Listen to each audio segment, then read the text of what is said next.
2019년 4월 11일 이스라엘 탐사선 메레시트가 우주여행을 시작했습니다. 목적지는 달이었죠. 그런데 탐사선이 달 표면에 착륙하기 직전에 엔진 하나가 꺼졌습니다. 메레시트는 달 표면에 있는 고요의 바다에 곤두박질 쳤습니다. 우주 탐사 실패는 흔한 일입니다. 하지만 베레시트의 실패는 다른 걱정거리를 갖고 있었습니다. 지구 생명체 가운데 가장 강력한 생명체가 실려 있었거든요. 과연 이 생명체는 달에서도 살아남을까요? 달에 추락한 우주선에 실린 생명이 살지 못하잖아요. 이건 너무나 당연한데 왜 걱정을 할까요? 그 생명체는 강력한 생명력을 가졌기 때문입니다.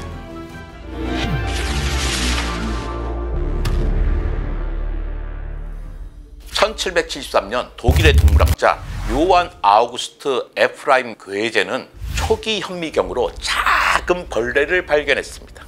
마디가 있는 절지동물이었습니다. 가장 큰 성체의 몸 길이가 1.5mm이고 가장 작은 개체는 0.1mm도 채 되지 않았습니다. 보통은 0.5mm 정도였죠.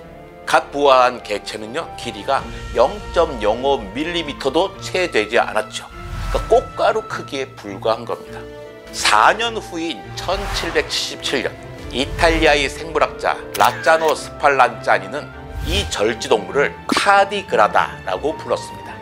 타디그라다는 느리다는 뜻의 라틴어 타르두스와 걸음이라는 뜻의 라틴어 그라두스에서 왔습니다. 그러니까 타디그라다는 느린 걸음마라는 뜻입니다. 곰처럼 느릿느릿 걷는다고 봤거든요. 그러면 우리말로는 완보동물이라고 하면 되겠죠? 빨리 걷는 걸음을 속보라고 하잖아요. 완보는 속보의 반대말이거든요.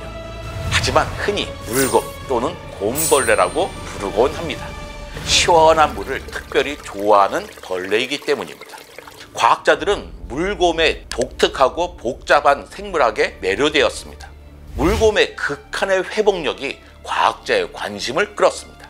머리와 다리를 접고 몸에서 수분을 배출하면 공 모양으로 줄어드는 무수증 상태에 들어가서 극심한 탈수 상태에서도 생존할 수 있습니다. 절대 0도에 가까운 온도에도 견디고요. 섭씨 150도로 끓여도 살아냅니다. 영하 20도에서는 수십 년을 버틸 수도 있어요.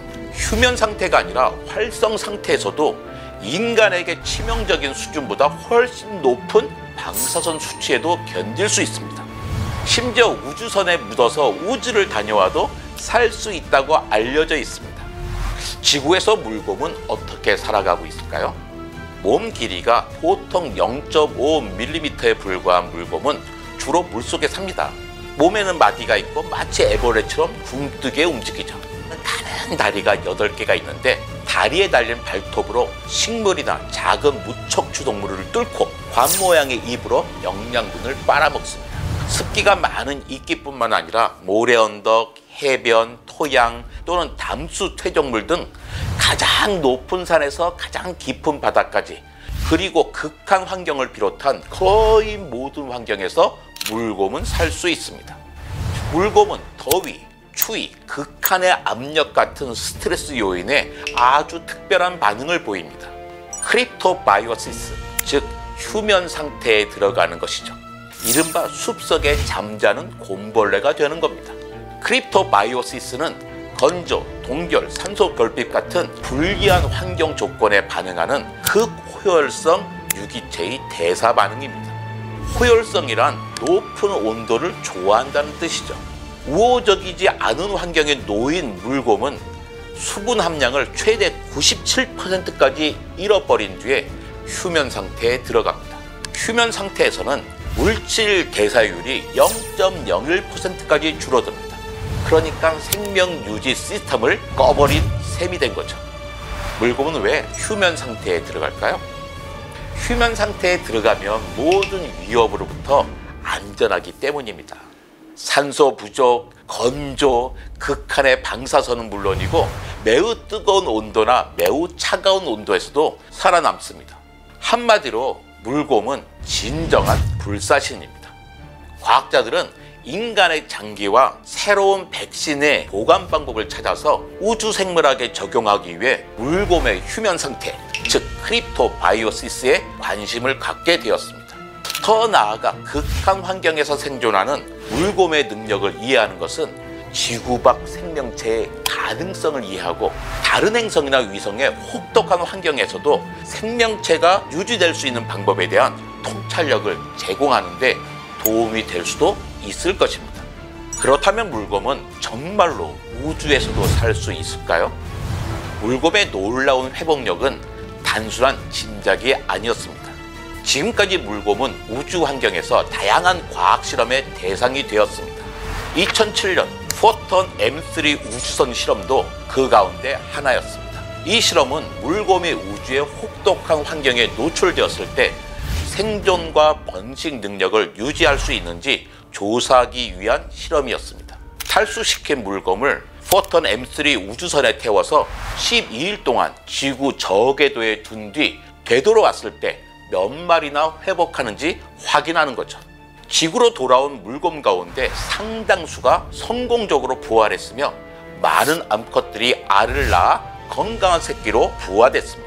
이 실험으로 물곰은 우주 진공 상태와 우주 방사선에서도 생존할 수 있음을 확인할 수 있었죠. 2008년에는 국제우주정거장 ISS에서 물곰 실험을 했습니다. 우주 환경에 장기간 노출된 물곰의 생존과 분자 생물학에 관한 연구였죠. 활성 상태인 물곰을 10일 동안 ISS 외부에 두었습니다. 종과 노출 조건에 따라 생존율이 다르기는 했지만 많은 표본이 우주 진공과 우주 방사선을 견뎌냈습니다. 지구로 돌아온 뒤에도 일부는 정상적으로 번식했죠. 2019년에는 바이오록 실험이 있었습니다.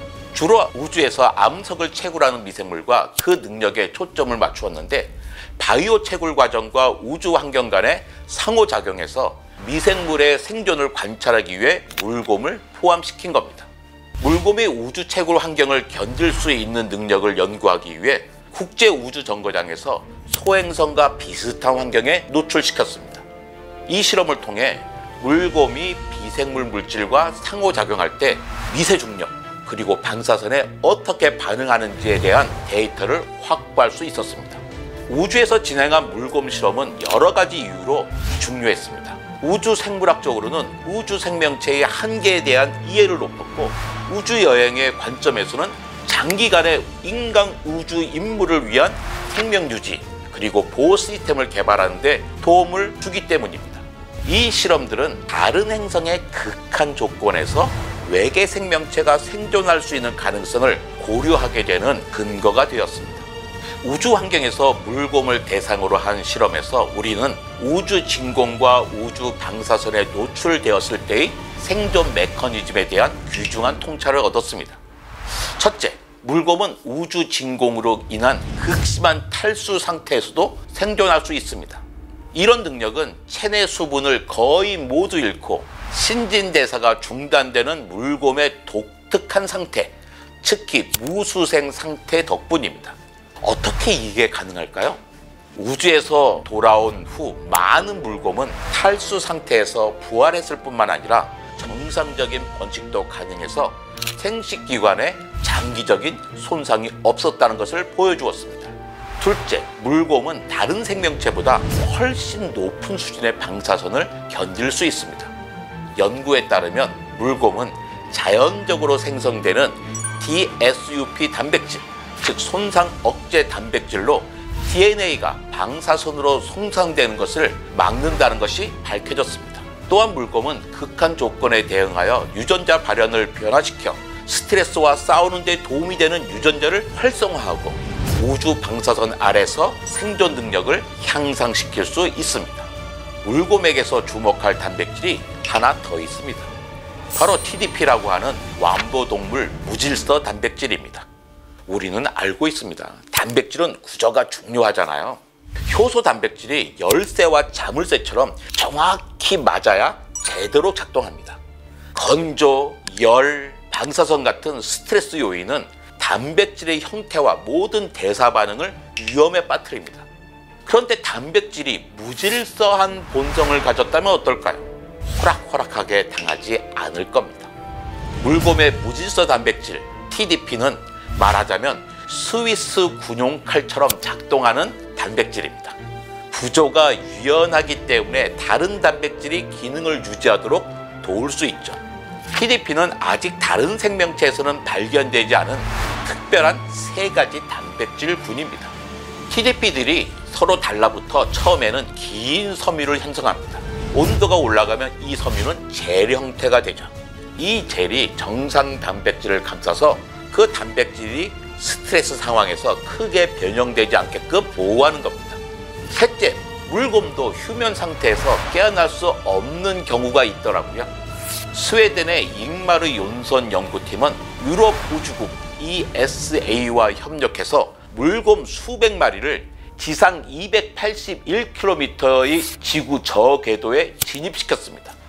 연구진은 실험 물곰을 3그룹으로 나누고 서로 다른 조건에 두었습니다. 그룹 1은 우주 진공 상태만 견디면 되었고요. 그룹 2는 진공 상태 말고도 UVA와 UVB도 견뎌야 했습니다. 그룹 3이 가장 힘든 조건에 놓였어요. 그룹 2와 같은 상황에다가 추가로 UVC도 받았던 거죠.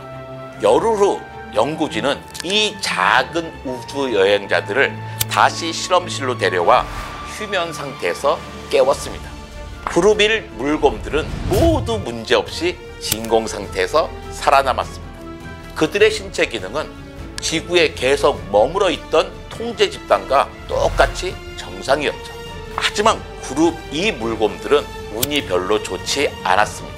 우주 여행 이후에 생존 확률이 뚜렷하게 낮아졌죠. 68%가 휴면 상태에서 다시 깨어날 수 있었지만 그 다음에 사망률이 점점 높아졌습니다. 그렇다면 그룹 3의 물곰들은 어떻게 되었을까요? 진공 상태와 모든 자외선 합쳐진 조건은 물곰에게는 치명적이었습니다. 물곰 120마리 가운데 겨우 3마리만 살아남았죠. 물곰의 약점이 UVC라는 것을 알아내게 되었습니다. UVC는 좌회선 가운데 파장이 가장 짧고 에너지가 가장 강한 자외선입니다. 이 외에도 진공과 방사선의 결합 효과가 있다는 사실을 발견하게 되었습니다.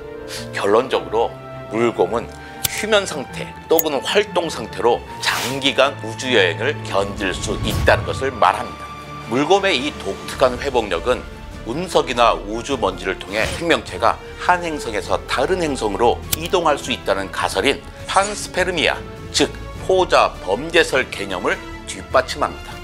물곰이 우주의 혹독한 환경에 어떻게 저항하는지 더 완벽하게 이해하게 되면 우주 비행사를 위한 방사선 보호 대책을 개발하고 생체 모방 원리를 기반으로 한 생명 유지 시스템을 개발할 수 있을 것입니다.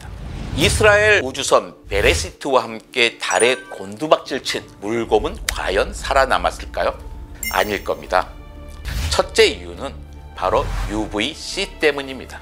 지구 생명체는 대기권의 보호를 받아서 UVC를 피할 수 있지만 대기가 없는 달에서는 UVC를 피할 수 없거든요.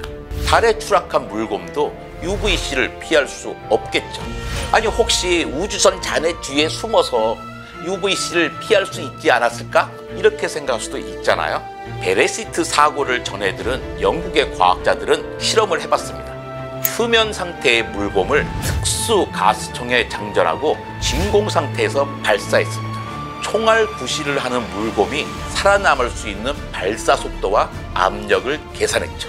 초속 0.9km와 1.4GPa이 답이었습니다. 베레시트 추락 속도는 초속 수백 미터에 불과했습니다. 하지만 탐사선이 추락할 때 일어난 충격파가 금속 상자 안에 훨씬 큰 압력을 생성했습니다. 즉 달에 추락한 물곰은 결코 살아남지 못했다는 겁니다.